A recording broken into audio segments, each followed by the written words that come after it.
যে একটা কথা আছে, পানি পিও ছানকে আর গুরু করো জানকে।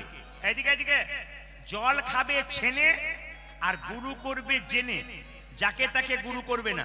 সবাই শুনবেন, যিনি গুরু হবেন যদি গুরুত্ব না থাকে তাহলে গুরু হওয়ার কোনো দাম নাই। শাস্ত্র বলেছে অজ্ঞান তিমিরান্ধস্য জ্ঞানাঞ্জন শলাকয়া। তার মানে কি, গুরু কি করে? আমাদের ভেতরে অজ্ঞান আঁধার দূর করে জ্ঞানের আলো দিয়ে দেয়। আচ্ছা বলুন তো বাবা, গুরু যদি নিজেরই জ্ঞান না থাকে আমার অজ্ঞান আঁধার দূর করবে কি করে? এই যে রামকৃষ্ণদেব বারবার বলছেন যাকে তাকে গুরু করো না, গুরু করবে বেছে বেছে, জ্ঞানী গুরু করবে। গুরু যে জাতিতে ব্রাহ্মণ হবে শুধু তা নয়, চৈতন্য চরিতামৃতে বলেছে কিবা বিপ্র কিবা শূদ্র নাসিক জ্ঞানে নয়, কৃষ্ণ তত্ত্ব বেত্তা যেই সেই গুরু হয়। যিনি কৃষ্ণ তত্ত্ব, এই দেখুন মায়েরা, আপনার বাড়িতে অসুচ হয়ে গেছে, আপনার বাড়িতে অসুচ হয়ে গেছে, আপনি পুজো পাঠ কি করে করবেন? আপনি পুজো পাঠ করতে গিয়ে আপনার ভুল হচ্ছে কিনা এটা কার কাছে জানবেন? বাড়ির লোকের কাছে? আপনি গুরুর কাছে জানবেন। এখন গুরুর যদি সে জ্ঞান না থাকে আপনাকে জানাবে কি করে? আপনার একটা মনের মধ্যে প্রশ্ন জেগেছে, আপনি জানাবেন। মোবাইল নিয়ে ওসব করবেন না, মোবাইল নামাই সামনে বসে মোবাইল নিয়ে দেখলে খুব দৃষ্টিকটু লাগে। কি বললাম মায়েরা? গুরুর কাছে জানবেন। এই জন্য গুরু কিন্তু পাকা হতে হবে, যাকে তাকে গুরু করা যাবে না। গুরুদেব মায়েরা, গুরুদেবের নাম যখন কেউ জিজ্ঞেস করবে আপনাকে, হুট করে গুরুদেবের নাম বলে দেবেন না। সবার কাছে নিবেদন, গুরুদেবের নাম যদি কাউকে জিজ্ঞেস করে যে আপনার গুরুদেবের নাম কি, আপনি কিন্তু টুক করে বলে দেবেন। বলবার আগে কতগুলো কাজ আছে, এগুলো করতে হয়, সবাই শিখে নিন। গুরুর নাম যখন জিজ্ঞেস করবে তখন বলবেন আমার গুরুদেবের নাম শ্রীপাদ গোপাল গোস্বামী। সবাই শুনছেন? গুরুর নাম জিজ্ঞেস করলে প্রথমে কানে হাত দিয়ে বলতে হয় শ্রীপাদ, শ্রীপাদ কিংবা প্রভুপাদ গোপাল গোস্বামী। এইভাবে নাম করলে তবে গুরুকে সম্মান দেওয়া যায়। যারা গুরু মন্ত্র নিয়েছেন, শাস্ত্র বলছে গুরু মন্ত্রটি ভজন করবার আগে আগে গুরুকে স্মরণ করতে হয় যে মন্ত্র দিয়েছে। গুরু বিনা যে যান গোবিন্দ ভজে সে পাপী নরকেতে মজে। যখনই গুরু মন্ত্র ভজন করতে বসবেন, যে গুরু আপনাকে মন্ত্র দিয়েছে প্রথমে তাকে স্মরণ করবেন, তাকে স্মরণ করার পর তারপর গুরু মন্ত্র জপ করবেন। এবার দ্বিতীয় কথা দেখুন, আপনার গুরু মন্ত্রের ফল সবসময় আপনি পান না। কেন পান না? যে আসনে বসে আপনি মন্ত্র জপ করছেন, জপ করার পর আসনটা তুলবার আগে আসনের নিচে একটু জল ছিটিয়ে দিতে হয়। সবাই তাকাবেন, আসনটাতে যে আসনে গুরুমন্ত্র জপ করছেন, আরে বাবা সামনে বাচ্চা নিয়ে এত চিৎকার করে না, ওই জন্য সামনে মেয়েদের বসতে আমি একটু বারণ করি। কেন বলুন তো? এ বাচ্চা কাচ্চা নিয়ে এসে 3-4টে নিয়ে এসে এত ঝঞ্ঝট করবে, এত সুন্দর ভক্তরা কীর্তন শুনছেন, এই সামনে এই গন্ডগোলটা পছন্দ হয় না খুব একটা। আপনারা বসবেন তো স্থির হয়ে বসবেন, গল্প করলে কিন্তু নিতাই গৌর হরি বল। 4-5টা বাচ্চাকে নিয়ে বসে আছেন, বসুন, বসবেন অবশ্যই, বাচ্চাদের কীর্তন শোনাবেন, লাভ আছে, কিন্তু মন দিয়ে শুনবেন। কি বললাম মায়েরা? যে গুরুমন্ত্র জপ করবার সময় যে আসনে বসে আপনি গুরুমন্ত্র জপ করবেন, সেই আসনটা যখন তুলবেন আসনের নিচে একটু জল দিয়ে দেবেন। জল দেবার পর সেই জলটা চোখে মুখে নিয়ে হরে কৃষ্ণ মহামন্ত্র বলে আপনি উঠবেন। তাহলে আপনি যে মন্ত্রটা ভজন করলেন সেই মন্ত্রটা ফল পাকাপাকি নিলেন, নইলে মন্ত্রটা ইন্দ্রদেব চুরি করে নিতে পারে। শিখে নেবেন একবারে। এগুলো যদি শিখতে পারেন তাহলে আপনার গুরুমন্ত্র জপ করা ঠিক হচ্ছে, নাহলে কিন্তু আপনার বেকার হয়ে যাচ্ছে। এবার তৃতীয়, আপনি যখন গুরু বাড়ি যাবেন, জোরে বলুন খালি হাতে যান, জোরে বলুন খালি হাতে যান। যার কিচ্ছু ক্ষমতা নেই সে 1 প্যাকেট মিষ্টিও নিয়ে যায়, জোরে বলুন হ্যাঁ না না। তাহলে গুরু আপনার বাবা, তাই তো? জোরে বলুন হ্যাঁ না না। গুরুর আপনার বাবা, তাহলে গুরু যদি আপনার বাবা হয় তাহলে আপনি যখন বাবার বাড়ি যাবেন তখন 1 প্যাকেট মিষ্টি নিয়ে যাবেন। আচ্ছা বাবা যখন ছেলের বাড়ি আসবে সে কি খালি হাতে আসবে? এমন গুরু আছে খালি হাতে আসে আর থলে ভরে ঘর যায়। অপরাধ নেবেন না, আমি এই জন্য বলছি এগুলো শিক্ষার বিষয়। এগুলো কিন্তু একটা শাস্ত্র থেকে আমি কথাগুলো বলছি। কি বলছি? যে গুরু কিন্তু খালি হাতে শিষ্যের বাড়ি আসবে না। কেন? গুরু যখন নিজের ছেলের বাড়ি যাবে নাতি নাতনির জন্য 1 প্যাকেট মিষ্টি নিয়ে যাবে। আপনিও যদি তার ছেলে হন তাহলে আপনারও তো বাচ্চা ঘরে আছে, আপনার জন্য অন্তত 1 প্যাকেট মিষ্টি নিয়ে আসবে। ইনি হচ্ছেন গুরু, জেনে নেবেন। আর একটা কথা শুনে নিন, যে যেখানে বসে আছেন, যদি আপনারা এদিকে গুরু মন্ত্র জপ করছেন, কিন্তু একটা কথা বলে রাখি, রাধা গোবিন্দের ছবি ওপরে দেবেন, নিচে দেবদেবীর ছবি দেবেন, গুরুকে সবচাইতে নিচে বসাবেন। অনেক বাড়িতে আমাদের বাসা, আমি গিয়ে টুক করে তাকিয়ে দেখেনি এরা কি করেছে। দেখেছি রাধা কৃষ্ণের ছবি, তার পাশেই গুরুদেবের ছবি। সম্পূর্ণ ভুল করছেন। রাধা কৃষ্ণের ছবি ওপরে, তার নিচে দেবদেবী রাখতে পারেন, তার নিচে গুরু, গুরু কিন্তু নিচে থাকবে। গোবিন্দের চরণে তুলসী পত্র দেবেন মায়েরা, রাধারানীর হাতে তুলসী পত্র দেবেন, কিন্তু গুরুদেবের বক্ষে দেবেন।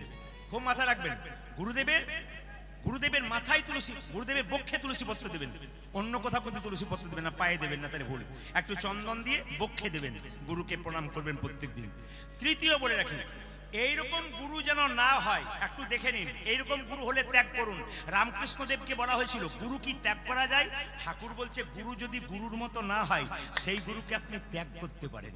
যেমন প্রমাণ দিয়ে দিই, এমন এমন ব্যক্তি আছেন, এমন এমন মা আছেন, আমাদেরকে প্রশ্ন করেন, গুরু আমাকে খারাপ উপদেশ দিয়েছে, কুপদেশ দিয়েছে, ক্ষমা করে দেবেন ওনাকে। জগাই মাথা অনেক থাকে, হাত তুলুন। প্রেমানন্দে মেতে হরি বলো, প্রেমানন্দে মেতে হরি বলো। আজকে এই ধসা চন্দনেশ্বরে হরি নামের বন্যা যে এলো, প্রেমানন্দে মেতে হরি বলো, হরি নামে বন্যা যে এলো। প্রেমানন্দে মেতে হরি বলো, হরি নামের বন্যা যে এলো। প্রেমানন্দে মেতে হরি বলো, হরি নামে বন্যা যে এলো। আমি আপনাদের এখানে জানি এদিকে তত্ত্ব শোনে, কারণ কি সুজিত তরফদার বলে এখানে একজন আছে কীর্তনিয়া, আমার খুব প্রিয়, খুব ভালোবাসার মানুষ, খুব ভালোবাসার ছেলে, আমাকে খুব সম্মান দেয়। উনার ওখানে এবছর তো কীর্তন হয়েছে, আপনারা দেখেছেন। একবারে শেষে 150টা লোক ছিল রবীন্দ্রসঙ্গীত গাইতে গাইতে, না কি বলছেন? সব শেষ, তার মানে কি তত্ত্ব গাইনি। ও আমাকে বললো বাবা একটু তত্ত্ব না দিলে কিন্তু কেউ থাকবে না। এটা হচ্ছে নিয়ম, মানে এলাকার কীর্তনিয়া তো, তারা তো জানে সব কিছু। ওকে আমি খুব ভালোবাসি, নিজের ছেলের মতো। হাত তুলে প্রেমানন্দে মেতে হরি বলো, হরি নামের বন্যা যে এলো। প্রেমানন্দে মেতে হরি বলো, হরি নামে বন্যা যে এলো। প্রেমানন্দে মেতে হরি বলো, হরি নামের বন্যা যে এলো। ও প্রেমানন্দে মেতে হরি বলো, হরি নামে বন্যা যে এলো। এমন বন্যা দেখি নাই যুদ্ধতে তলাই, ডুবলো দেশের নর নারী জাতের বিচার নাই। এমন বন্যা দেখি নয়, শুকনো দিত নয়, ডুবিল দেশে নর নারী জাতের বিচার নয়। এমন বন্যা দেখি নাই শুকনোতে তলাই, ডুবলো দেশের নর নারী জাতের বিচার। এমন বন্যা দেখি নাই, শুকনো তলায় ডুবলো দেশের নর নারী জাতের বিচার নাই। হরি নাম আপনি যদি কাছে থাকেন তাহলে ওনাকে জেনে রাখা দরকার। একটা কথা বলি, পশ্চিমবাংলার প্রত্যেকটি জেলায় জেলায় যায়, সব জেলাতে গান কিন্তু সমান শোনে না। আপনি মুর্শিদাবাদ, নদিয়া, মালদা যান, ওখানে শুধু পদাবলী গাইতে হবে, পর পর পর পর সিরিয়াল পদাবলী, কোনো উল্টো পাল্টা মানে এদিক ওদিক তত্ত্ব চলবেই না, একবারে পদাবলীর উপরে। আবার ত্রিপুরা যান, শুধু রামায়ণ মহাভারতের কথা বলুন। এই জন্য বিভিন্ন জায়গাতে যেভাবে আমরা সব রকম সম্মান নিয়ে থাকি, আমাদের কাছে মালপত্র সব আছে, যা চাইবেন চাইবেন। যদি 10টা ভজন গাইতে যান, তো ভজন গিয়ে গিয়ে 100 টাকায় শেষ করে দেবো। যা বলবেন, মানে আমাদের কাছে কোনো আপত্তি নেই। আপনার যা চান, ভক্ত যা চাই, ভক্ত যা খাই, ভক্ত যা ভালোবাসে, সেটি কিন্তু ভগবানের সবচাইতে প্রিয় বস্তু হয়। হাত তুলে প্রেমানন্দে মেতে হরি বলো, হরি নামের বন্যা যে এলো। প্রেমানন্দে মেতে হরি বলো, হরি নামে বন্যা যে এলো। প্রেমানন্দে মেতে হরি বলো, হরি নামের বন্যা যে এলো। ও প্রেমানন্দে মেতে হরি বলো, হরি নামে বন্যা যে এলো। এমন বন্যা দেখি নাই শুকনাতে তলাই, ডুবলো দেশের নর নারী জাতের বিচার নাই। এমন বন্যা দেখি নয়, শুকনো দিত নয়, ডুবিল দেশে নর নারী জাতের বিচার নয়। এমন বন্যা দেখি নাই শুকনাতে তলাই, ডুবলো দেশের নর নারী জাতির বিচার। এমন বন্যা দেখি নাই, শুকনো তলায় ডুবলো দেশের নর নারী জাতের বিচার নাই। হিন্দুর ছেলে ডুবেছিল, একটা মুসলমানের ছেলে ডুবেছিল, কে ও? দেখো হরিদাস, দেখো হরিদাস, দেখো হরিদাস, কাজীর ছেলে সেও বুঝি ডুবলো। দেখো হরিদাস, দেখো হরিদাস, দেখো হরিদাসী কাজী ছেলে সেও বুঝি ডুবলো না। প্রেমানন্দে মেতে হরি বলো, হরি নামের বন্যা যে এলো। ও প্রেমানন্দে মেতে হরি বলো, হরি নামে বন্যা যে এলো। প্রেমানন্দে মেতে হরি বলো, হরি নামে বন্যা যে এলো। প্রেমানন্দে মেতে হরি বলো, হরি নামে বন্যা যে এলো। আনন্দেতে ভনে, নন্দেতে ভনে, সেই তো সকলই সকলই জানে, সর্বসিদ্ধি করতলে। করতলে তো। একসঙ্গে বলবেন মায়েরা, রাধে রাধে। আরো জোরসে বলনা পড়েগা, রাধে রাধে। আরো জোরে বলুন, রাধে রাধে। একটু চলুন আমরা বৃন্দাবনে যাই সবাই মিলে। চলো রে মন বৃন্দাবন ধাম, চলো রে মন বৃন্দাবন ধাম, রতি যা রাধে রাধে নাম। একটা কথা আমি বলি, সবার সামনে বলে দিই, আমার আসলে এরকম কোনদিন হয় না। দক্ষিণ চব্বিশ পরগনার একবারে কি বলে, যেদিকে মাতলা নদী ওইদিকে একটা আসরে হয়েছিল, সন্দেশখালী ওইদিকে একটা আসরে এক ব্যক্তি করেছিল। তো কমিটি সেই ব্যক্তিকে এমন ঠান্ডা করেছে যে ওই ব্যক্তি হরিবাসর কোনদিন পৌঁছতে পারে না। কিন্তু ওই হরিবাসর আমাকে ওই পর থেকে আজকে 5 বছর ধরে একই রকম ফোন করছেন, বাবা আপনি এসেছিলেন, এত লোক আর লোক হচ্ছে না, সরি আপনাকে আসতে হবে।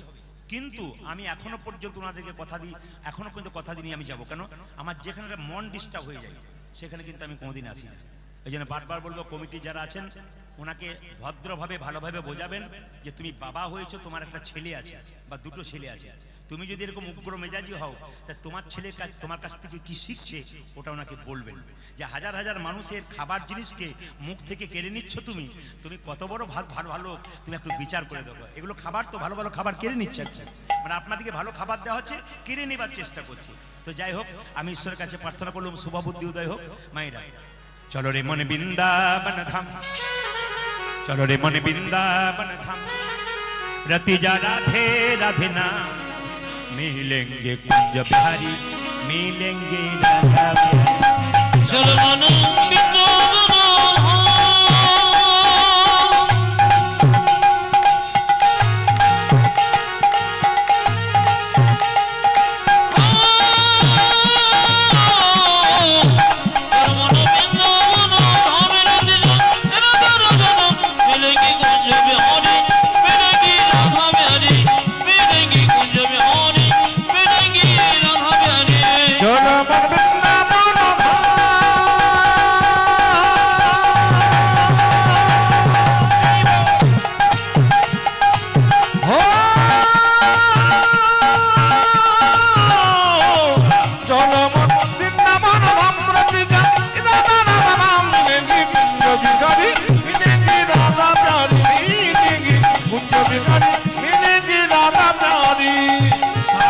से प्रिय वृंदावन धाम है, सबसे मीठा मधुर श्री राधा नाम है।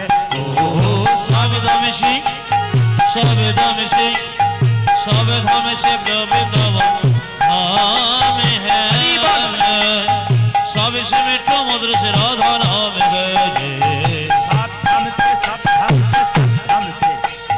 सब धाम से प्रिय वृंदावन धाम है, सबसे मीठा मधुर श्री राधा नाम है। ओ सब धाम से, ओ देखो सब धाम से, ओ देखो सब धाम से प्रिय वृंदावन धाम है,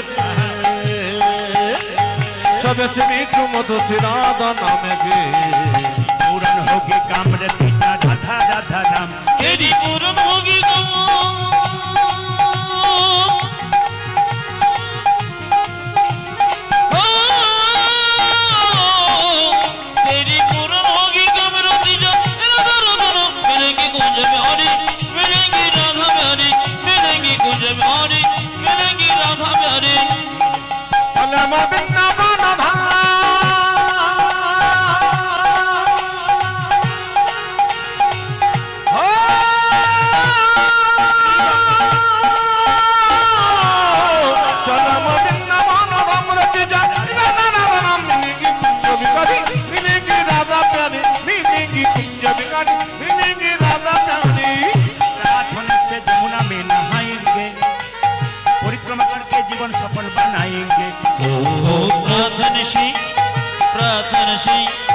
प्रार्थनिशी जमुना में नहाएंगे, परिक्रमा करके जीवन सफल बनाएंगे। प्रार्थना से प्रार्थना से प्रार्थना से प्रार्थना से प्रार्थना से प्रार्थना से प्रार्थना से जमुना में नहाएंगे, परिक्रमा करके जीवन सफल बनाएंगे। ओ प्रार्थना से, ओ देखो प्रार्थना से, ओ देखो प्रार्थना से जमुना में नहाएंगे, परिक्रमा करके जीवन सफल बनाएंगे। तेरी पूरन होगी काम रति राधा राधा नाम, तेरी पूरन होगी काम,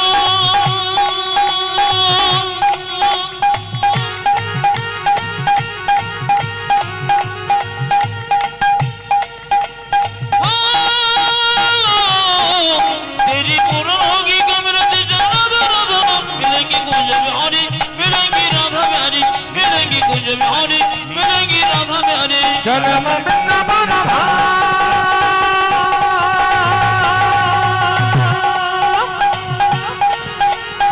हो चलो मन वृंदावन धाम रति राधा नाम, मिलेंगी कुंज बिहारी, मिलेंगी राधा प्यारी, मिलेंगी कुंज बिहारी, मिलेंगी বিহারি মিলেঙ্গি রাধা বিহারি মিলেঙ্গি কুঞ্জ বিহারি মিলেঙ্গি রাধা বিহারি मिलेंगे कुंज बिहारी मिलेंगे राधा प्यारे। রাধা রানী কি জয় শ্যাম সুন্দর কি জয় মদন মোহন কি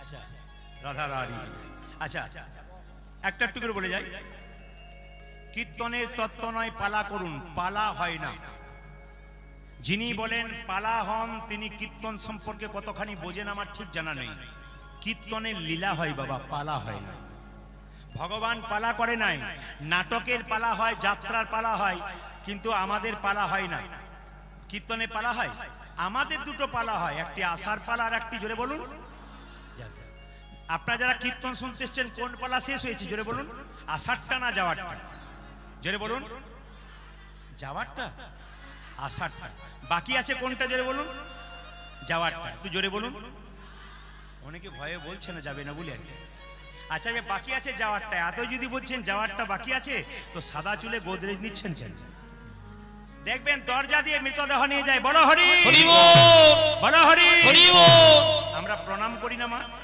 যখন আমরা প্রণাম করি তখন কি ভাবি ও বোধ হয়ে গেল আমি বোধ হয় যাবো পাক্কা কথা একবারও ভাবি যে ওনাকে দেখে আমি যাব না কিন্তু যে মারা যায় যে মাচাতে হেলতে দুলতে যায় তিনি শিখিয়ে দিয়ে যায় যতই রক্তের গরম দেখাও যতই টাকার গরম দেখাও যতই হিম্মত দেখাও যতই তর্ক করো আমার মাচাটার দিকে তাকিয়ে দেখো একদিন আমার মতো হেলতে দুলতে নিতাই গৌর হরি বলো বলে সবাই হরি বল হরি বল বাবা আস্তে হ্যাঁ বেশ বেশ খুব সুন্দর আপনাদের পরিবেশ খুব সুন্দর পরিবেশ খুব সুন্দর পরিবেশ আপনাদের চরণে আমার কোটি কোটি দণ্ডবত প্রণাম রইল যারা এসেছেন আপনাদের ঈশ্বরে জেনে প্রার্থনা করলাম ঈশ্বরের কাছে যে আপনাদের প্রতি বাড়ি বাড়ি একটা করে কৃষ্ণ ভক্ত সন্তান হোক আমি এটাই চাই আর বাবা এই একবার এলেন আর টাকা দিতে কেউ আসবেন না কিন্তু এটা আমি বারবার বললাম আর একটা কথা বলে যাই আমাদের একটা কথা বলে যাই কীর্তন চলাকালীন ইনি দিলেন ভালো করলেন আর টাকা দেবেন না দ্বিতীয় কথা বলে যাই এই যে এত সুন্দর প্যান্ডেল আর তো দারুণ মাইক সেট তারপরে এত সুন্দর বাড়িতে সেবা হ্যাঁ আমার এত সুন্দর বাড়িতে সেবা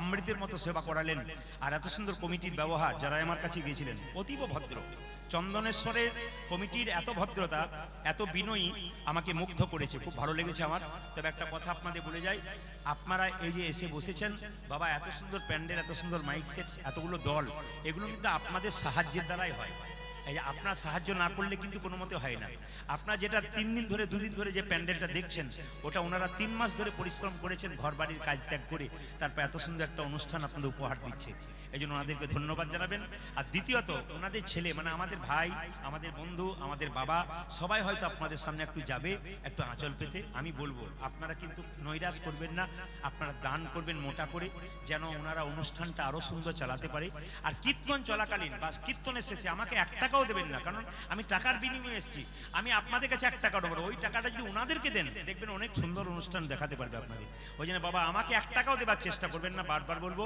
আমাদের ছেলেগুলো তৈরি হয়ে যাও আমাদের ছেলেগুলো ধীরে ধীরে আপনাদের কাছে নেবে লীলা শুনতে শুনতে তত্ত্ব শুনতে শুনতে আপনারা কিন্তু বের করে রাখবেন কান এখানে রাখবেন দান ওখানে দেবেন তবে একটা কথা এমন দেবেন না যেন টুংটাং আওয়াজ হয় এমন দেবেন যেন ভালো ভালো একটু দিতে পারেন ওনারা যেন খুশি হন যেমন রাধা রানী কি শ্যাম সুন্দর কি মদন মোহন কি চন্দনেশ্বর কমিটি বৃন্দ কি চন্দনেশ্বর কমিটি বৃন্দ কি এই কমিটির ভদ্রতার জন্য একটা হাততালি দিন সবাই মিলে তাই গৌর হরি বল এবং আশীর্বাদ করে দিয়ে যাবেন আশীর্বাদ করে দিয়ে যাবেন আমরা সব সময় আসতে পারি না আশীর্বাদ করে দিয়ে যাবেন ওনাদেরকে ভগবানের কাছে যে যেন উনি অনুষ্ঠান প্রত্যেক বছর আপনাদের সুন্দর উপহার দিতে পারে আমি এটাই চাইবো আসুন আজকে লীলাটির নাম মায়েরা সবাই লক্ষ্য করুন আপনারা গয়া কাশী বৃন্দাবন সব জায়গায় গেছেন একটা জায়গা যাবেন কিন্তু সেই জায়গাটা কোথায় আমাদের বর্ধমান আমি তো বীরভূমে কিন্তু বর্ধমান জেলা শ্রীখণ্ড বলে একটা জায়গা আছে ওই শ্রীখণ্ডে দেখবেন গোপীনাথের মন্দির আছে সব জায়গাতে ভগবানের হাতে বাঁশি আছে কিন্তু ওখানে গিয়ে দেখতে পাবেন আপনারা চমকে যাবেন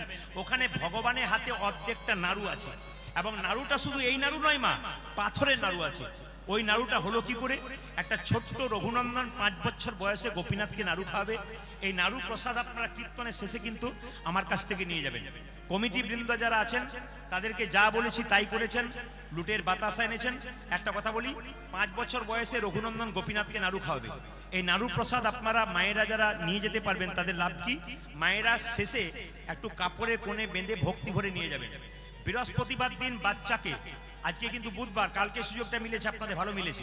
বৃহস্পতিবার দিন বাচ্চাকে স্নান করিয়ে তুলসী মন্দিরে জল ঢালিয়ে চুপ করে বসিয়ে এই বাতাসাটা যদি একটু তুলসী পাতা দিয়ে জয় গোপীনাথ বলে 3 বার কপালে ঠেকিয়ে বাচ্চাকে দেন, বাচ্চা শান্ত হবে, কৃষ্ণ ভক্ত হবে, বিদ্যায় মন দেবে। আমি বলি নাই, আপনারা গোপীনাথের জিনিস পড়ুন, যে শ্রীখণ্ডের গোপীনাথ দেখবেন পরিষ্কার করে আছে, কি ব্যাখ্যা করা আছে এইটাই, যে যদি এই শ্রীখণ্ডের বাতাসা কেউ যদি জয় গোপীনাথ, এখানে কিন্তু শ্রীখণ্ডই ধরতে হবে আজকে, এখানে শ্রীখণ্ডের গোপীনাথের লীলা হবে, তো আজকে গোপীনাথের এই জায়গাটা গোপীনাথের জায়গা ধরতে হবে। এই প্রসাদটা গোপীনাথের প্রসাদ যদি ভক্তি ভরে নিতে পারেন, আপনার কাল সকালবেলায় স্নান করিয়ে বাচ্চাকে একটা তুলসী পত্র আর একটুখানি বাতাসা জয় গোপীনাথ বলে কপালে ঠেকিয়ে 3 বার দিয়ে মুখে দেবেন। আপনারা বলবেন 1 বছর দেবেন, দেখবেন বাচ্চা একবারে সুস্থ সুন্দর হবে। কেন পরিষ্কার করে দিই, আপনারা লক্ষ্য করুন। 1 বছর দেবেন কেন? বুঝতে পারলাম। হ্যাঁ, আমাদের ছেলেরা যাচ্ছে, কিন্তু আমাদের ছেলেরা যাচ্ছে আজকে, কিন্তু আমি বীরভূমের নয়, আমি কিন্তু আজকে পূর্ব চন্দনেশ্বরে। কেন বলুন তো? এরা আমাকে ভালোবাসা দিয়েছে, আজকে আমি এখানে আছি, এখানে আমরা এখানকার মানুষ, এদেরকে দান দেবেন, শুনে নিন শুধু। আচ্ছা, 1 বছর দিতে হবে মায়েরা। তো বলবেন যে 1 বছর বাতাসা কি করে চলবে? আপনি বৃহস্পতিবার কালকে 1 কেজি বাতাসা কিনে বাড়িতে হরিলুট দিয়ে দেবেন, এই বাতাসাটা নিয়ে গিয়ে মিলিয়ে দেবেন ওতে, ব্যাস আপনি 1 বছর চালাবেন, একটু টুকরো করে দেবেন, আপনার কাজ আছে। আসুন আমরা লীলাটা শুরু করব। বাতাসা আপনার বাবারা যারা নেবেন তারা পকেটে কোণে নেবেন, আর মায়েরা যারা নেবেন তারা কিন্তু কাপড়ের কোণে নেবেন। যেরকম রাধা রানী কি, শ্যাম সুন্দর কি। আগে লীলাটা শুনুন, তত্ত্বের মাধ্যমে লীলা বসে বলবো, মন দিয়ে শুনবেন। ও মায়েরা, বর্ধমান জেলা শ্রীখণ্ডের 2 ভাই, বড় ভাইয়ের নাম মুকুন্দ সরকার আর ছোট ভাইয়ের নাম নরহরি সরকার। মুকুন্দ সরকার কবিরাজি চিকিৎসা করে, আর ছোট ভাই নরহরি সরকার তার সঙ্গে কম্পাউন্ডারি করে। একদিন ছোট ভাই বড় ভাইকে বলল, দাদা একবার চলো নবদ্বীপ শ্রীবাসঙ্গনে মহাপ্রভুকে দর্শন করে আসি আর মহাপ্রভুর আশীর্বাদ নিয়ে আসি। লীলা শুরু হয়ে গেল, কিন্তু সবাই লক্ষ্য করুন। 2 ভাই, কি নাম বললাম মায়েরা? মুকুন্দ সরকার আর নরহরি সরকার। 2 ভাই মিলে বললো, চলো আমরা যাই কোথায়? মহাপ্রভুর কাছে শ্রীবাসঙ্গনে একটু আশীর্বাদ নিতে। বড় ভাই বলছে, ভাই এত রাস্তা যাবি কি করে? তখন তো ট্রেন বাসে যোগাযোগ ছিল না, হেঁটে হেঁটে যেতে হতো, যাবি কি করে? ছোট ভাই বলছে, সাধুগুরু বৈষ্ণবের মুখে শুনেছি, যদি কেউ কীর্তন করতে করতে রাস্তা দিয়ে চলে যায় তার রাস্তা অনেক খাটো হয়ে যায়। সবাই লক্ষ্য করুন, মুকুন্দ সরকার বড় ভাই, নরহরি সরকার ছোট ভাই, দুজনে মিলে চললো কোথায়? সোজা নবদ্বীপ সেবা সঙ্গনে মহাপ্রভুকে দেখবার জন্য। চলুন আমরা সবাই মিলে যাই। আগে যাচ্ছে মুকুন্দ, পেছনে যাচ্ছে নরহরি, কীর্তন করতে করতে। কৃষ্ণ কেশব কৃষ্ণ কেশব কৃষ্ণ কেশব তাই নাম, রাম রাঘব রাম রাঘব রাম রাঘব দক্ষমাম। হরে কৃষ্ণ কৃষ্ণ কৃষ্ণ হরে হরে, হরে রাম রাম রাম হরে হরে। কৃষ্ণ কেশব কৃষ্ণ কেশব কৃষ্ণ কেশব তাই নাম, রাম রাঘব রাম রাঘব রাম রাঘব। উলধ্বনি। হরে কৃষ্ণ কৃষ্ণ কৃষ্ণ হরে হরে, হরে রাম রাম রাম হরে হরে। হ্যাঁ, এইদিকে একটা কথা বলি, খুব সুন্দর আপনাদের পরিবেশ। একটা কথা বলি, বৃন্দাবনের মহারাজজি বলছিলেন, যে যত সমস্যা জানাচ্ছিল আমার এই হয়েছে ওই হয়েছে, মহারাজজি একটা কথা বলে, নাম করো, যত নাম করবে তত আনন্দ পাবে, সব ভুলে যাবে। তাই নাম করুন, কৃষ্ণ কেশব কৃষ্ণ কেশব কৃষ্ণ কেশব তাই নাম, রাম রাঘব রাম রাঘব রাম রাঘব রক্ষমাম। হরে কৃষ্ণ কৃষ্ণ কৃষ্ণ হরে হরে, হরে রাম রাম রাম হরে হরে। কৃষ্ণ কেশব কৃষ্ণ কেশব কৃষ্ণ কেশব তাহি নাম, রাম রাঘব রাম রাঘব রাম রাঘব রক্ষমাম। হরি বল। হরে কৃষ্ণ কৃষ্ণ কৃষ্ণ হরে হরে, হরে রাম রাম রাম হরে হরে। কৃষ্ণ কেশব কৃষ্ণ কেশব কৃষ্ণ কেশব তাই নাম, রাম রাঘব রাম রাঘব রাম রাঘব রক্ষমাম। কৃষ্ণ হে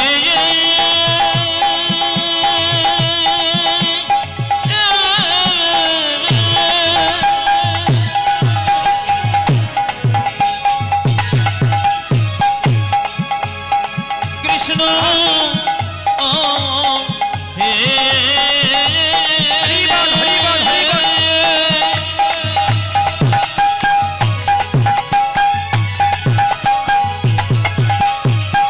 দেখো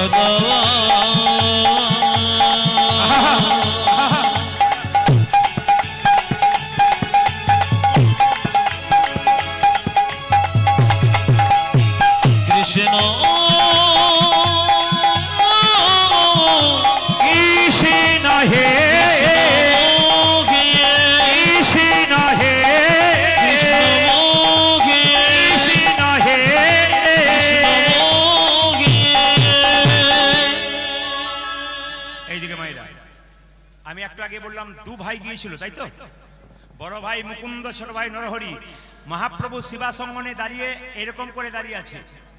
আচ্ছা বলবেন আপনারা, যে গাছে ফল ধরে সেই গাছটা ডালটা উঁচু দিকে যায় না নিচের দিকে যায়? জোরে বলুন, জোরে বলুন। একজন বলছে ওপর দিকে। যে গাছে ফল ধরে সেই গাছের ডালটা এদিকে নিচের দিকে। আচ্ছা যে গাছে ফল ধরে না সেই গাছের ডালটা? যারা ভক্ত হয় তাদের ভাবটি জোরে বলুন এরকম। যদি হও নিচু তবে পাবে কিছু। সোনার কলসি যতই দামি হোক একজনের কাছে কিন্তু মাথা নিচু করতে হয়। কার কাছে মায়েরা? একটি গ্লাসের কাছে। আপনি কয়েকশো কোটি টাকার মালিক হন, যদি বৈষ্ণবের চরণে মাথা নত না করতে পারেন আপনার জীবনে কোনো লাভ। শুনবেন শুনবেন শুনবেন। ভক্ত যদি কাই মনে কোনো বাঞ্ছা করে, ভগবানের সাধ্য নাই সেই বাঞ্ছা নাহি পুরে। ওই জন্য আমি সবাইকে বলি যারা কীর্তন শুনতে এসছেন, মনের যত ব্যথা, যত দুঃখ, যত যাতনা সব গোবিন্দের মন্দিরে বলো। ও মায়েরা, বাড়িতে যদি কেউ কিছু বলেছে, মন খুব খারাপ, পাড়ার 5টা মেয়ে কেউ কথাটা বলবে না, ও আরো 5 জনকে বলে আরো তোমার জ্বালা বাড়িয়ে দেবে। যদি কোনোদিন মনের মধ্যে কোনো যন্ত্রণা থাকে, দুঃখ থাকে, কাউকে না বলে গুরুদেবের চরণে বলো কিংবা গোবিন্দের চরণে বলো। ভগবান বললেন, যদি আমার মন্দিরে এসে কেউ একবার ভক্তি ভরে চোখের জল দিয়ে আমাকে সবকিছু বলতে পারে না, আমি যে তার বাবার মতো তার সমস্যার সমাধান করি। সবাই তাকাবেন এদিকে। যখনই মহাপ্রভু দেখতে পেল যে দু ভাই এসেছে আমার কৃপা পাবার জন্য, শ্রীবাসকে ডেকে বলল, শ্রীবাস এক কাজ করো, ভক্ত যদি আমাকে দেখতে এসছে, আমি যদি দেখা না দিই তাহলে আমি ভগবান কি করে হলাম? ওরা তো অন্তর থেকে আমাকে চেয়েছে। এইদিকে এইদিকে এইদিকে মায়েরা, যশোমতী কৃষ্ণকে দৈবকী কৃষ্ণকে জন্ম দিয়েছিল, আর যশোমতী কৃষ্ণকে লালন পালন করেছিল। ঠিক না ভুল? জোরে বলুন। ঠিক। কিন্তু যশোমতী বা দৈবকী কেউ কৃষ্ণ কোলে নিয়ে মরতে পারে নাই। একজন কৃষ্ণ কোলে নিয়ে মরেছিল, কে বলুন তো? জোরে বলুন কে? পুতনা। পুতনা, দেখুন পুতনা স্তনে বিষ মিশিয়ে ভগবানকে খাইয়ে মারতে চেষ্টা করেছিল। আশ্চর্যের ব্যাপার, দেবকী কৃষ্ণকে জন্ম দিল, যশোমতী কৃষ্ণকে লালন পালন করলো, কিন্তু কৃষ্ণ কোলে নিয়ে মরল একমাত্র পুতনা। কেন বলুন তো? এই দিয়ে তাকান। পুতনার খালি চিন্তা এই ছিল, কি কৃষ্ণকে ধরবো, কৃষ্ণকে মারবো, কৃষ্ণকে ধরবো, কৃষ্ণকে মারবো, কৃষ্ণকে ধরবো, কৃষ্ণকে মারবো। ভগবান বললেন, পুতনা তুমি যা চাইছো তাই হবে। সবাই তাকাবেন। যখনই পুতনা কৃষ্ণকে কোলে নিয়েছে, সঙ্গে সঙ্গে পুতনা যখন কৃষ্ণের দিকে তাকিয়ে দিয়েছে, সঙ্গে সঙ্গে কৃষ্ণ চোখটা মুজে দিয়েছে। অনেকে বলছেন কৃষ্ণ ভয় খেয়ে গেছে। তাই কখনো হয়? জগতের মালিক কখনো ভয় খায়? চোখটা মুজে চিন্তা করছে, কি ওগো পুতনা, তুমি তো মা হয়ে আমার কাছে এসেছো, স্তন তো মুখে দিতে এসেছো আমার, স্তনের মধ্যে তুমি বিষ মেশাও আর অমৃত মেশাও, তুমি তো মা হিসাবে এসেছো, আমি তোমাকে কোথায় জায়গা দেবো, স্বর্গে না নরকে? এই কথা চোখ মুজে ভাবছিল। এই জন্য বারবার বলবো মায়েরা, ভক্ত যদি যেভাবে ভগবানের কাছে যায়, ভগবান তার মনের ইচ্ছা পূর্ণ করে। সঙ্গে সঙ্গে মহাপ্রভু শিবাসকে বললেন, শিবাস দু ভাই আমাকে দেখতে এসেছে, সুরধনী তীর দিয়ে কীর্তন করতে করতে যায়, ওরা দুজন আমাকে দেখুক। মহাপ্রভু শিবাসকে নিয়ে, ভক্তকে নিয়ে সুরধনী তীর দিয়ে কীর্তন করতে করতে যাচ্ছে, আর দু ভাই মিলে মহাপ্রভুকে দর্শন করছে। সুরধনী তীরে, সুরধনী তীরে তেরা মহাবিলাস বিলাস সমবয় বালক সঙ্গে, আজ সুরধনী তীরে তীর মহাবিলাস সমবয় বালক সঙ্গে, সুরধনী তীরে তীর মহাবিলাস সমবয় বালক সঙ্গে, সুরধনীর তীরে তীর মহাবিলাস সমবয় বালক সঙ্গে, করে করতালি ধ্বনিত হরি ধ্বনি, আমার করে করো তামলি ধ্বনিত হরি ধনে, করে করতালি ধ্বনিত হরে কত তালি ধ্বনি তো হরি মায়েরা, হরি। এই যে দেখান, যার যেমন ভাব তার তেমন লাভ। ছোট ভাই আর বড় ভাই মহাপ্রভুকে দেখছে, কে? মুকুন্দা নরহরি। নরহরি বলছে, দাদা কি আমি দেখতে পাচ্ছি, কি দেখছো? ওই তো আমার গোরা না, ওই তো আমার গোরা নাচে, ওই তো আমার গোরা। দেখো দেখো ওই তো আমার গোরা নাচে। শ্যাম দণ্ড বাহু তুলে, ওই তো আমার গোরা না। ওই দেখো হেমি দণ্ড বাহু তুলে, ওই তো আমার গোরা নাচে। শ্যাম দণ্ড বাহু তুলে, ওই তো আমার গোরা না। পূজা দেখে আমি দণ্ড বাহু তুলে, ওই তো আমার গোরা নাচে। একই কথার মধ্যে পেঁয়াজ আছে। ছোট ভাই বলছে আমি দেখছি গোরা নাচে, বড় ভাই বলছে না না তুই দেখছিস গোরা নাচে, আমি দেখছি আরেকজন নাচে, ওই তো গোরাই নাচে। রাই, ওই রাই, তো গোরা নাচে। ভাইরা, একজন বলছে ওই তো গোরা নাচে, বড় ভাই বলছে না না তুই যা বলছিস আমি মানবো না, ওই তো গোরাই নাচে, গোরাই নাচে, ওই তো গোরাই নাচে। দেখো দেখো ওই তো গোদাই নাচে। ওই তো গোরাই নাচে। ওই তো গোরা নাচে। ছোট ভাই বলছে কোথায় দেখলে রাই নাচছে? বলছে অন্তরে যার শ্যাম নাচে, বাইরে গোরাই। আজ অন্তরে জানি শ্যামে নাচে, বাইরে গোরা নাচে। অন্তরে যার শ্যাম নাচে, বাইরে গোরাই পূজাই অন্তরে যা শ্যাম নাচে, বাইরে গোদাই নাচে। সরধরে তীরে তীর মহাবীর সমবয় বালক সঙ্গে সরধনে ধীরে ধীরে রমভাবের সই, সমবয় বালক সঙ্গে। ধীর ধীরে ধীর মহাবীর সমবয় বালক সঙ্গে। কি হিন্দু হোক কি মুসলিম হোক কি খ্রিস্টান হোক কি জৈন হোক, আল্লাহকে ভজন করি। মুসলিম যারা আল্লাহকে ভজন করেন, হিন্দু যারা ভগবানকে ভজন করেন, কিছু মনে করবেন না। খ্রিস্টান জৈন যারা যীশু খ্রিস্টকে ভজন করেন, আমি একটা কথা বলবো, তিনি কিন্তু এক, ঈশ্বর এক, আমরা বিভিন্নভাবে দেখি। আমি প্রদীপ পাল কীর্তন গান গাইছি, আমার বাবা বললেন ওটা আমার ছেলে, আমার কাকা বললেন ওটা আমার ভাইপো, আমার মামা বললেন ওটা আমার ভাগ্নে, আবার আমার মেয়ে বললো ওটা আমার বাবা। আমি কিন্তু একজনই, খালি বিভিন্ন জন বিভিন্ন নামে আমাকে ডাকছে মাত্র, কিন্তু আমি একজন। ঈশ্বর এক, তাকে যেভাবে ডাকতে পারে যে যেমন ভালোবাসতে হবে।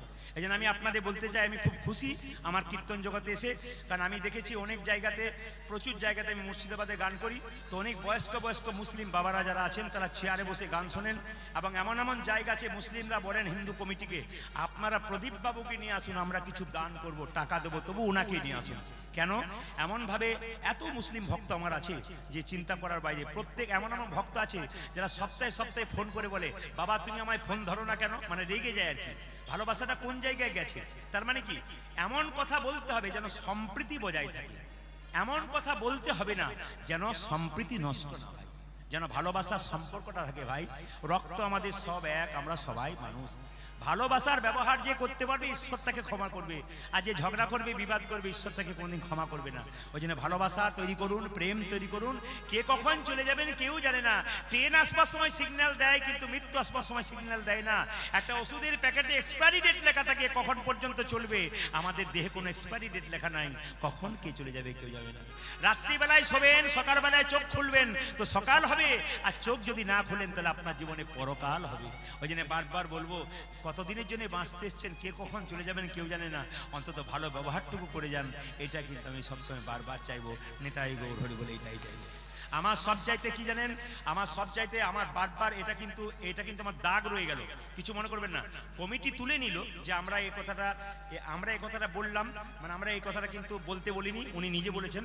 কিন্তু কিছু মনে করবেন না, প্যারেক যদি কাঠের মধ্যে ঢুকে যায়, প্যারেকটা তুলে নিয়ে যায়, কিন্তু প্যারেকের দাগ কিন্তু থাকবে। ওই জন্য প্যারেকের দাগ কিন্তু রয়ে গেল। কিন্তু একটা ঈশ্বরের কাছে প্রার্থনা করে গেলাম, ওনার জন্য খারাপ প্রার্থনা করলাম না, ভালোই প্রার্থনা করলাম, শুভ বুদ্ধি হোক। আর দেখবেন যারা অন্যায় করে তারা একা আসে না, 3-4 জনকে সঙ্গে নিয়ে আসে। একজন বলছে আর 4 জনকে নিয়ে এসছে। দেখবেন যদি আমি না পারি কেউ আক্রমণ করে, ওই জন্য 4 জনকে নিয়ে এসছে। এখন দেখবেন একটাও এখানে নেই, সব দেখবেন পাশে পাশে পালিয়ে গেছে। মানে আপনাদের ভাঙবা একটাও নেই, দেখবেন না ওদের মধ্যে একটাও দেখাতে পারবেন না, সবগুলো পালিয়ে গেছে, একটাও থাকবে না। সবাই মিলে মায়েরা সবাই লক্ষ্য করুন, যেই না মুকুন্দ সরকার নরহরি সরকার দাঁড়িয়ে আছে, মহাপ্রভুর সঙ্গে সঙ্গে মহাপ্রভুর সঙ্গে সঙ্গে এসেছে, এসে বলছে এই যে এ তোমাদের মধ্যে বড় ভাইকে আমি কি নাম? আমার নাম মুকুন্দ সরকার। এই ছোট ভাইকে আমি গো, আমার নাম নরহরি সরকার। শ্রীবাস ঠাকুর এসে বলল, মহাপ্রভু বলেছে যে ছোট ভাই সে সারা জীবন প্রভুর সঙ্গে কীর্তন করবে আর থাকবে, আর যে বড় ভাই তাকে বলল তুমি 100 জন্ম কৃপা পাবে না। এখানে দু ভাই মিলে কীর্তন শুনতে এলেন, এক ভাই কৃপা পেলেন, এক ভাই পেলেন না। যে পেল তার তো আনন্দ হবে, যে পাবে না তার কত কষ্ট হবে।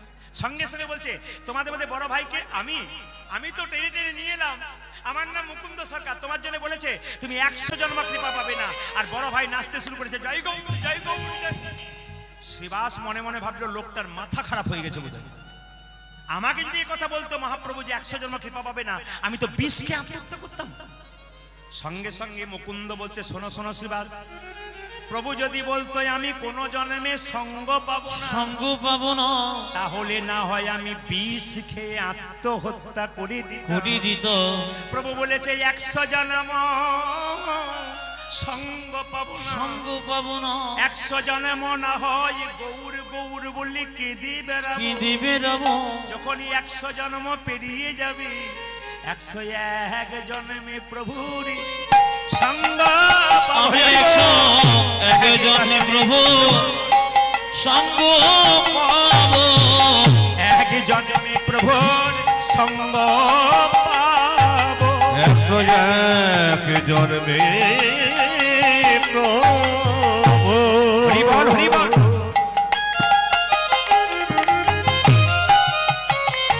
আমি সঙ্গ পাবো, 100 জন্ম কেঁদে বেড়াবো, 1 জন্মে প্রভু সঙ্গ পাবো। আমি 100 জন্ম কেঁদে বেড়াবো, 101 জন্মে প্রভু সঙ্গ পাবো। আমি 100 জন্ম কেঁদে বেড়াবো, 101 জন্মে প্রভু সঙ্গ পাবো, আমি 100 জন্ম কেঁদে বেড়াবো, 101 জন্মে প্রভু সঙ্গ পাবো, 101 জন্মে প্রভুর সঙ্গ পাবো।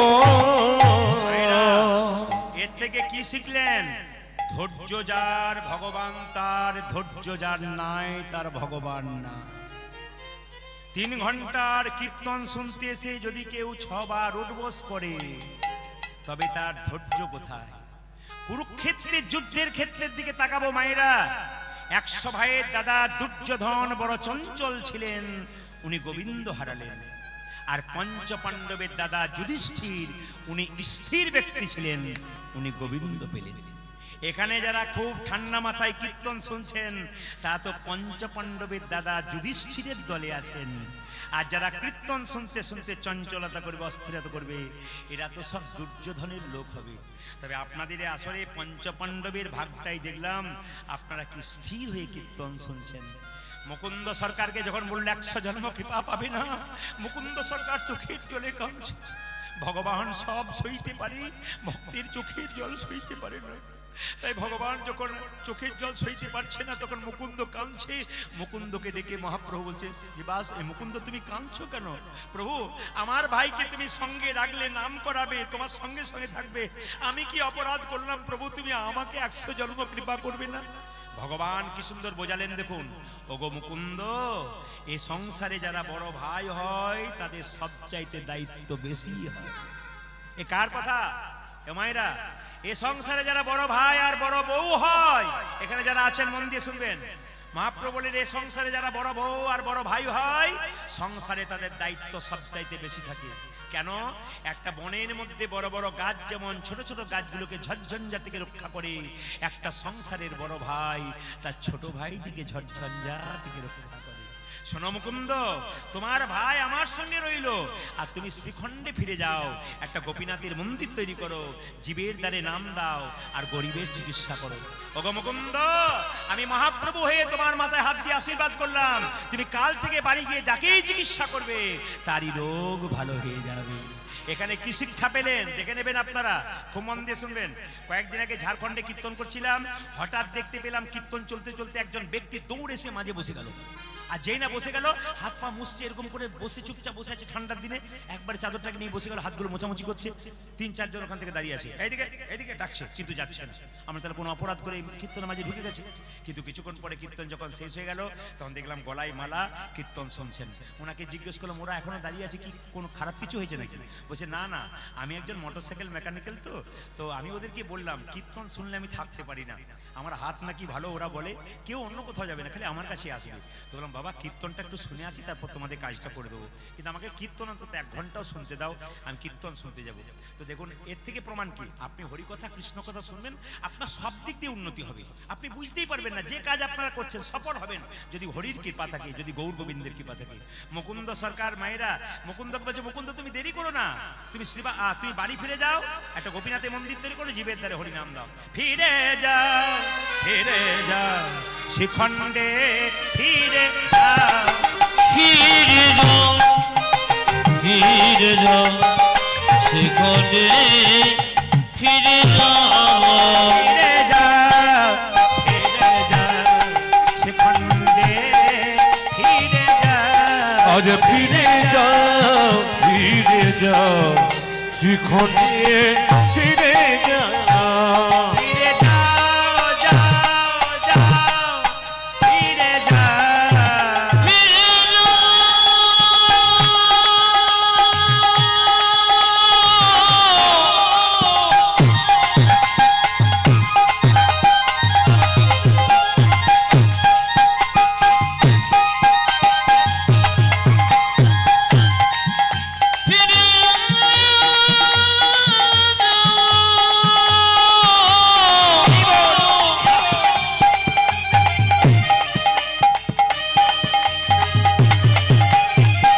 ওই যে মুকুন্দ তুমি সেখানে ফিরে যাও যাও যাও।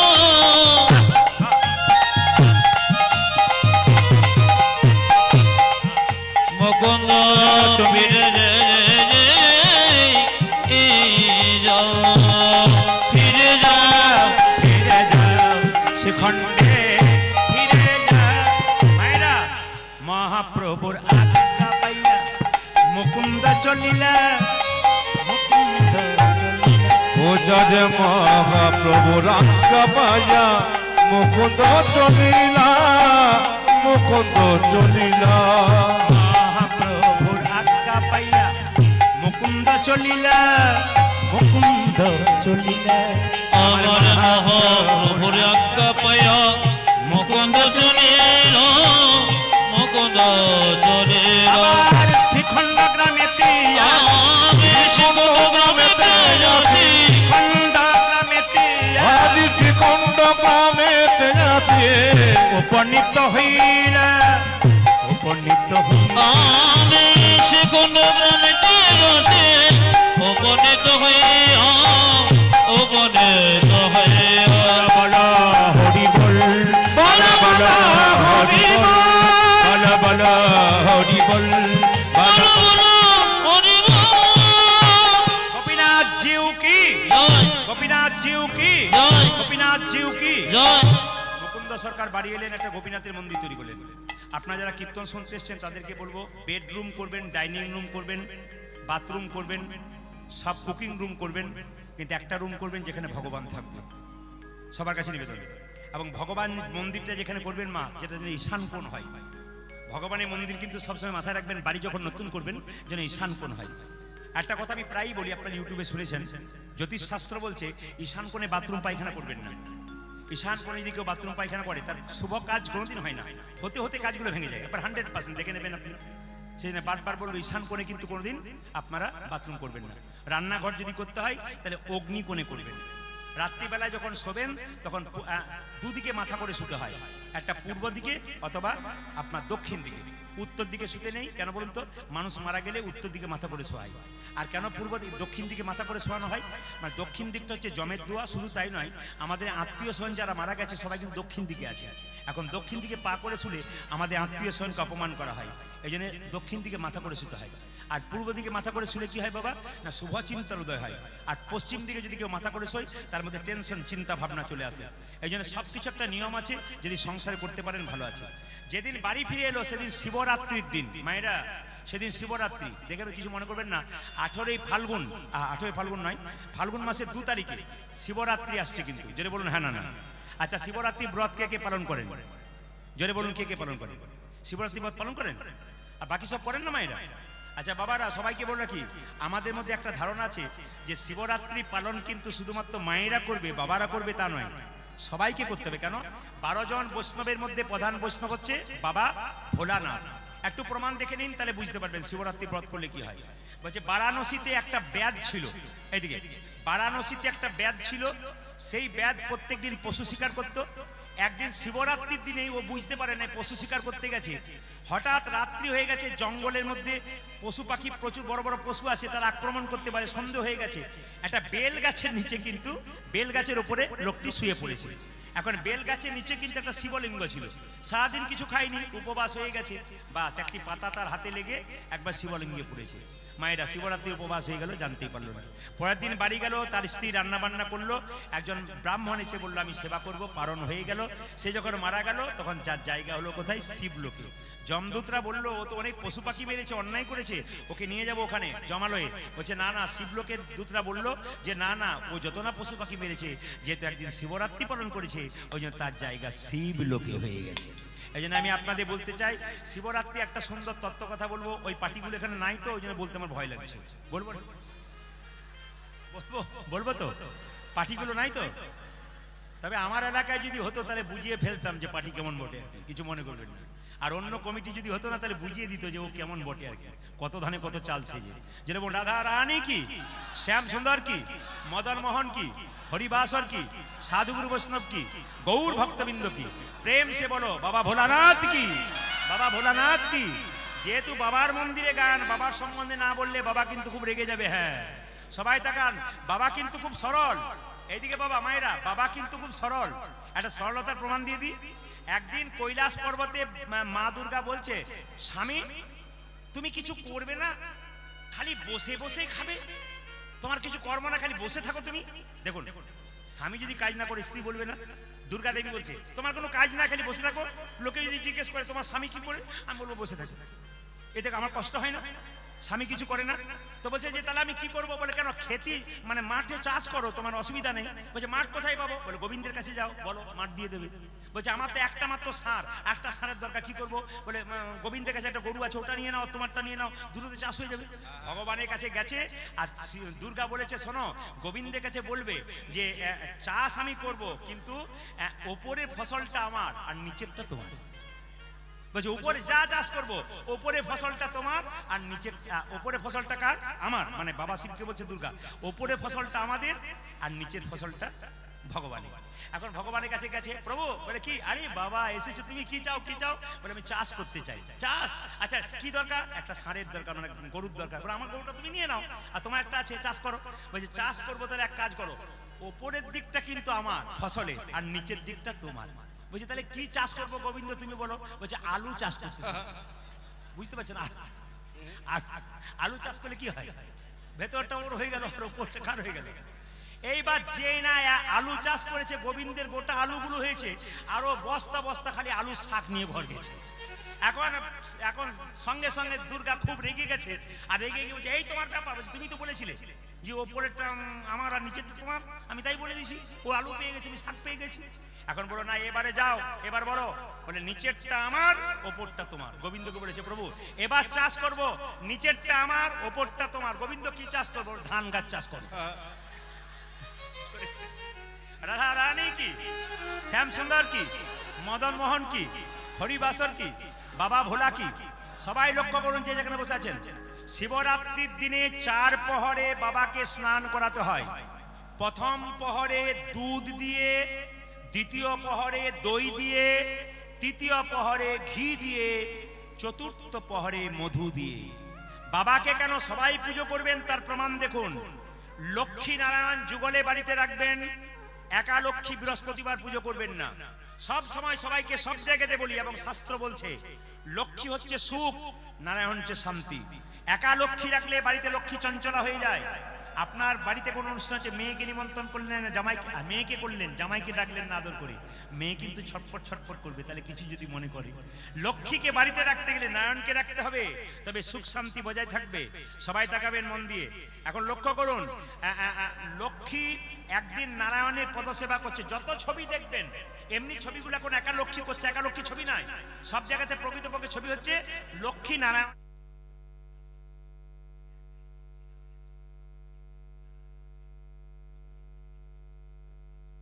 স্বামী, আমি কি সত্যি তোমার প্রিয় হতে পেরেছি? আমি যে তোমায় বিবাহ করলাম, আমি কি সত্যি তোমার প্রিয় হতে পেরেছি? বলছে হ্যাঁ হ্যাঁ, তুমি আমার প্রাণ প্রিয়। বাবারে, তোমার চাইতে প্রিয় আছে? তবে শোনো লক্ষ্মী, সবচাইতে বেশি প্রিয় কারা জানো? এই জগতে কোনো জীব, কোনো মানুষ যদি বাবা ভোলানাথের পুজো করতে পারে, সে আমার সবচাইতে প্রিয় হতে। আর সত্যি দেখুন, আপনার এখানে বাবা ভোলানাথের মন্দির আছে। তিনি বললেন শিবরাত্রির সময় যে শিব চতুর্দশী করতে পারে, সে কিন্তু আমার প্রিয় হয়ে যায়। সবাই তাকান, বেলপাতা তোলেন, কিন্তু কোন দিন তুলতে পাবেন না। যেদিন সোমবার দিন বাবার বিয়ে, সেই দিন পারবেন না। 2, চতুর্থীর দিনে পারবেন না বেলপাতা তুলতে। 3, অষ্টমীর দিনে তুলতে পারবেন না, নবমীর দিনে তুলতে পারবেন না, শিব চতুর্দশী দিনে তুলতে পারবেন না, সংক্রান্তির দিনে তুলতে পারবেন না।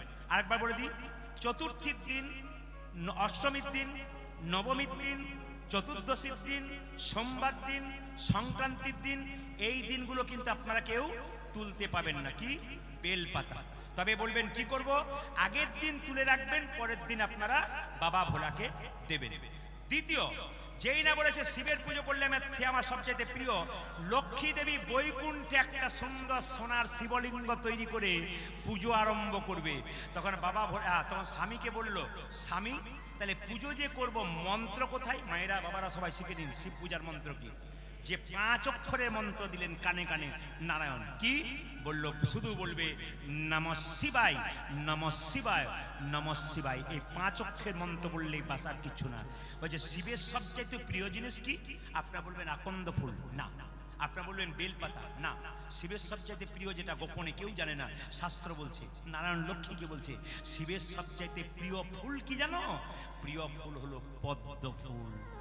প্রত্যেক দিন লক্ষ্মী দেবী তুমি 100টা পদ্ম ফুল বাবা ভোলাকে দাও, আর বাবা ভোলা যদি সন্তুষ্ট হয়, তুমি আবার আমার তার চাইতে আরো প্রিয় হয়ে যাবে। প্রতিদিন লক্ষ্মী দেবী সকালবেলায় সরোবর থেকে 100টা করে পদ্ম ফুল তোলে, শিবলিঙ্গে পুজো করে। 1 বছর পেরিয়ে গেল মা, সবাই তাকান। 1 বছর পর বসে বসে যখন ধ্যান করছে শিবলিঙ্গের, চোখটা মুজে বাবা শিব নিজ মূর্তি ধারণ করে 100টা ফুলের মধ্যে 2টো ফুল তাড়াতাড়ি সরিয়ে নিল। এখন জানতে পারলো না মা লক্ষ্মী যে 2টো ফুল সরিয়ে নিয়েছে বাবা ভোলানাথ। হঠাৎ তখন চিন্তা করলেন, তারে পুজো করতে করতে উঠতে নেই। খুব মাথায় শিক্ষা দেখুন, লক্ষ্মী মনে মনে ভাবছে, আমি তো জানি শাস্ত্র বলেছে, প্রভু বলেছেন যে পুজো করতে করতে উঠতে নেই। যার অভাব কিছু থাকার না থাক, পুজো করতে করতে কিন্তু উঠতে নেই। তাহলে এক কাজ করি, 100টা ফুল দিতে হবে, তো 98টা আমি দিলাম, আর 2টো তো কই, তাহলে কি হলো বাবু? আমি বুঝতে পারছি না। বিষ্ণু একদিন বলেছিলেন, লক্ষ্মী দেবী তোমার এই বক্ষ যুগল হলো পদ্ম ফুলের মতো। তাহলে স্বয়ং বিষ্ণু যদি বলেন আমার বক্ষ যুগল পদ্ম ফুলের মতো, তাহলে 98টা পদ্ম দিয়েছি, আর এই 2টো বক্ষ পদ্ম আমি শিবকে দেবো। যেই না কর্তন করতে যাচ্ছে, কাটতে যাচ্ছে, অমনি বাবা ভোলানাথ নিজ মূর্তি ধারণ করবেন। মা, এ তুমি কি করছো? আমি তোমার ফুল 2টো নিয়ে নিয়েছিলাম, তুমি আমাকে ওই বক্ষটা কর্তন করে দেবে না? তবে একটা কথা বলি, আজকে তুমি আমাকে একটু আশীর্বাদ করো। লক্ষ্মী দেবী বলছে, তুমি তো বৈষ্ণব, তোমাকে আশীর্বাদ করতে হবে। তখন সঙ্গে সঙ্গে বাবা ভোলানাথ বলে, তোমাকে আশীর্বাদ করলাম। কি আশীর্বাদ? তোমার ওই শ্রী অঙ্গ থেকে, মানে তোমার শরীর থেকে, লক্ষ্মী দেবীর আরেক নাম শ্রী, তোমার ওই শ্রী অঙ্গ থেকে শ্রী গাছ তৈরি হবে। শ্রী গাছ মানে কাকে শ্রী গাছ বলে মায়েরা? শ্রী ফল যদি বেলকে বলা হয়, তাহলে বেল গাছকে শ্রী গাছ বলা হয়, আর বেল পাতাকে শ্রী পাতা বলা হয়। বলছে তোমার ওই শ্রী পাতা আর তোমার ওই শ্রী ফল এত অমৃত হবে, তোমার যেমন বক্ষের সুধা, সেরকম অমৃত ফলের মতো স্বাদ হবে কার? বেলের। এবং বেলের মধ্যে অনেক উপকার হবে।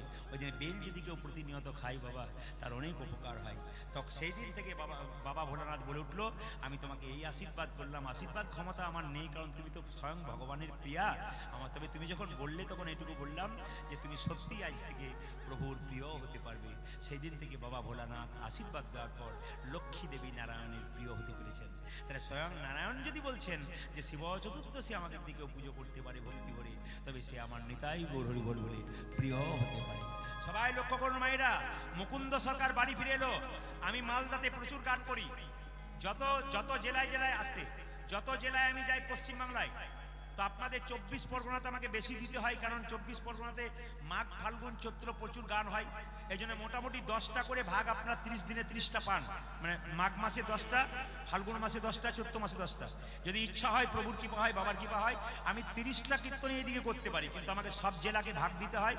তার মধ্যে সেকেন্ড জায়গায় পড়ে কিন্তু মালদা। মালদাতে প্রচুর ভক্ত, মালদা, উত্তর দিনাজপুর, দক্ষিণ দিনাজপুর, তারপর পুরুলিয়া, বাঁকুড়া, বীরভূম আমাদের ভাগে পড়ে। উত্তর দিনাজপুর ওগুলো সব কেটে কেটে, কেউ সারা বছর 2টো গান পেল, কেউ সারা বছরে 1টা পেল, কেউ সারা বছরে 4টে পেল, এমনি করে ভাগ করে পায় আর কি সব জেলাতে। আপনারা বেশি পান দক্ষিণ 24 পরগনাতে, উত্তর 24 পরগনার মানুষ বেশি পায়, এবং মালদাতে পায়। মালদার একজন মুসলমান রাজা ছিল, তার নাম কি? নবাব হুসেন শাহ। তার একবার পেটের যন্ত্রণা হলো, সে বলল কে আমার পেটের যন্ত্রণা ভালো করতে পারে? একজন বলল, নবাব তোমার পেটের যন্ত্রণা ভালো হবে, তুমি শ্রীখণ্ডে যদি তুমি মুকুন্দ সরকারের কাছে যেতে পারো, বড় কবিরাজ। তবে হ্যাঁ, সে কিন্তু বড় লোকের চিকিৎসা করবে না, তুমি তো নবাব, তোমাকে ফকির সেজে যেতে হবে, দেখবে তোমার রোগ ভালো হয়ে যাবে। এত বড় বাংলার নবাব হুসেন ফকির সেজে যাচ্ছে, বলে আমি তো হুসেন সাহেব বললে হবে না, আমাকে ফকির সাজতে হবে। তাই ফকির সেজে যাচ্ছে কোথায়? শ্রীখণ্ডে। যেতে যেতে শ্রীখণ্ডে ঢুকেই বললো, ভাই এখানে মুকুন্দ সরকারের বাড়ি কোনটা? বলছে ওই যে দেখতে পাচ্ছ মন্দিরটা, ওইটা। আরে গিয়ে দেখবে প্রচুর লোক দাঁড়িয়ে আছে চিকিৎসা করার জন্য। একজন বললো, না না, গিয়ে দেখবে লাইন দিয়ে লোক তো দাঁড়িয়ে আছে, কিন্তু সকালবেলায় মুকুন্দ সরকার গোপীনাথের পুজো করছে আর কীর্তন করছে, ওইটাই মুকুন্দ সরকার। এত বড় বাংলার নবাব হুসেন শাহ, হুসেন ফকির সেজে এসে বললো, বাবা আমাকে একটু জায়গা করে দাও তো। এই বলে যেই না সবার সামনে গিয়ে দাঁড়িয়েছে, তখন দেখছে সকাল ভোরবেলায় উঠে মুকুন্দ সরকার গোপীনাথের চরণে ফুল পুষ্প দিচ্ছে, তারপর চিকিৎসা আরম্ভ করবে। আমি একটা কথা শুধু আপনাদের বলতে চাই, আমি আজ থেকে 10 বছর আগে চেন্নাই একটা চিকিৎসার জন্য আমার গিয়েছিলাম। তো যে ডাক্তারবাবুকে আমি দেখাচ্ছিলাম, তিনি সকালবেলায় ঘুম থেকে উঠে স্নান করে অপারেশন করেন প্রচুর, তো উঠে কি করছেন না ভগবানের চরণে পুজো দিচ্ছেন, এবং যে টেবিলে বসে আছেন সেই টেবিলে একটা কৃষ্ণ গোপাল রয়েছে, আর সেখানে কতগুলো ফুল পুষ্প রয়েছে। আমি জিজ্ঞেস করলাম, আপনি আমেরিকা লন্ডন ফেরত ডাক্তার, আপনি পুজো করেন? বলে উনিই তো সব, আমি শুধু উপলক্ষ মাত্র, উনি যা করাবেন আমি তাই করি। এর থেকে কি শিক্ষা? লন্ডন ফেরত আমেরিকা ফেরত ডাক্তাররা ভগবানের ভজন করে তারপর কাজ করে, আর আমরা সামান্য মানুষে সংসার শুরু করবার আগে একবার গোবিন্দের চরণ ভজনা করতে পারবো না? মুকুন্দ গাইছে আর নবাব শুনছে। মুকুন্দ বলছে, গোপীনাথ আমি তো তোমাকে সোনার মন্দির তৈরি করে দিতে পারবো না, তবে মন মন্দিরে তোমাকে রাখবো। আমার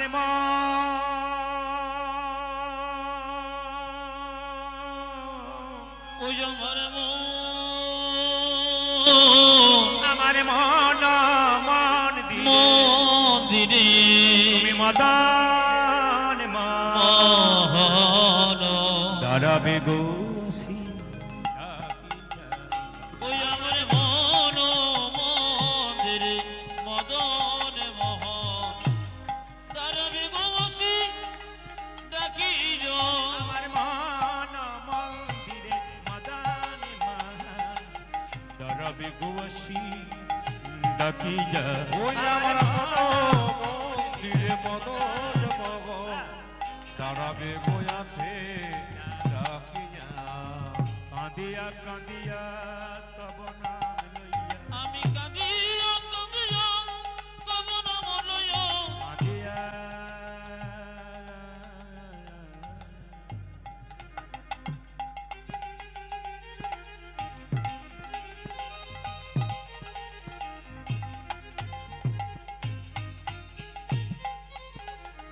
হে প্রাণ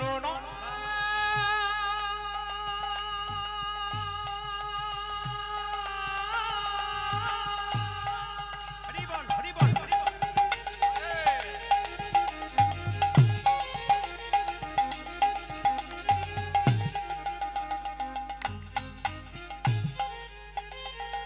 হে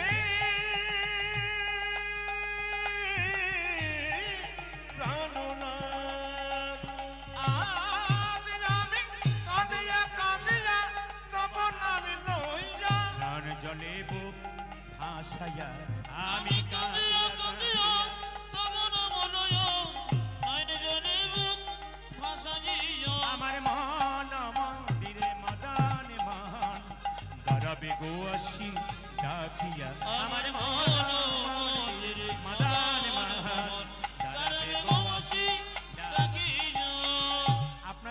আসুন। এই যে মাঝে চশমা পরে আপনি আসুন। ওই যে আপনাকে ডাকছে। না না, আপনাকে নয়, মুকুন্দ সরকার নবাবকে ডাকছে। এইদিকে এইদিকে এইদিকে এইদিকে এইদিকে আসুন, এদিকে আসুন। এই দেখেন, নবাব হোসেন শাহ তো মুসলমান, তিনি বলছেন বাবা আমাকে ডেকেছো? আচ্ছা আপনার নাম কি? মুকুন্দ জিজ্ঞেস করছে। আমার নাম হোসেন ফকির, হোসেন ফকির। আচ্ছা কি হয়েছে তোমার? আমার পেটে যন্ত্রণা। দেখি দেখি দেখি জামাটা খুলো তো। নবাব মনে মনে ভাবছে জামা আমি খুলবো, পেটের যন্ত্রণা যদি না ভালো হয় তাহলে